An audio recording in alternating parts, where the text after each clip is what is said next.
American airlines ജെറ്റും US army ഹെലികോപ്റ്ററും കൂട്ടിയിടിച്ചുണ്ടായ അപകടത്തിൽ കൊല്ലപ്പെട്ട പൈലറ്റായ Sam ലില്ലിയുടെ പിതാവിൻ്റെ വാക്കുകളാണ് ഇപ്പോൾ ശ്രദ്ധ നേടുന്നത്. ഈ അപകടവുമായി ബന്ധപ്പെട്ട് ടിം ലില്ലി ഒരു ചാനലിനോട് സംസാരിക്കവെയായിരുന്നു അദ്ദേഹത്തിൻ്റെ വാക്കുകൾ ചർച്ചയായത്. തൻ്റെ മകൻ്റെ വിയോഗത്തിൽ വൈകാരികമായി അദ്ദേഹം പ്രതികരിക്കുമെന്ന് കരുതിയെങ്കിലും ആ പ്രതികരണം അക്ഷരാർത്ഥത്തിൽ എല്ലാവരെയും ഞെട്ടിച്ചു കളഞ്ഞു. അവനൊരു ക്രിസ്തുവിശ്വാസിയാണ്. അവൻ യേശുവിൻ്റെ വലതുഭാഗത്തുണ്ടാകുമെന്ന വിശ്വാസം എനിക്കുണ്ട് എന്നായിരുന്നു അദ്ദേഹം പ്രതികരിച്ചത്. മകൻ ഇന്ന് ഭൂമിയിലില്ലെന്ന് ചിന്തിക്കുമ്പോൾ ദുഃഖവും വേദനയും ഉണ്ടെങ്കിലും അവൻ സ്വർഗത്തിൽ യേശുവിനൊപ്പം ഉണ്ടെന്ന് വിശ്വസിക്കുമ്പോൾ ആശ്വാസം തോന്നുന്നു എന്നും അദ്ദേഹം പങ്കുവച്ചു. ഈ പിതാവിൻ്റെ വിശ്വാസ തീക്ഷ്ണതയെ അത്ഭുതത്തോടെ നിരവധി പേർ നോക്കിക്കാണുന്നു എന്ന് വീഡിയോയ്ക്ക് താഴെയുള്ള കമൻറ്റുകളിൽ വ്യക്തമാണ്.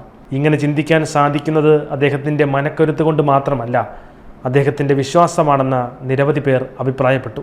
സാമിൻ്റെ വിവാഹം നടക്കാനിരിക്കെയാണ് ഈ അപകടം സംഭവിച്ചത് എന്നത് ഏറെ ദുഃഖകരമായ കാര്യമാണ്. മാർക്കറ്റിംഗ് സംബന്ധമായ കോഴ്സാണ് പഠിച്ചതെങ്കിലും ദൈവത്തിൻ്റെ നിയോഗം അദ്ദേഹം ഒരു പൈലറ്റായി തീരുക എന്നത് തന്നെയായിരുന്നു.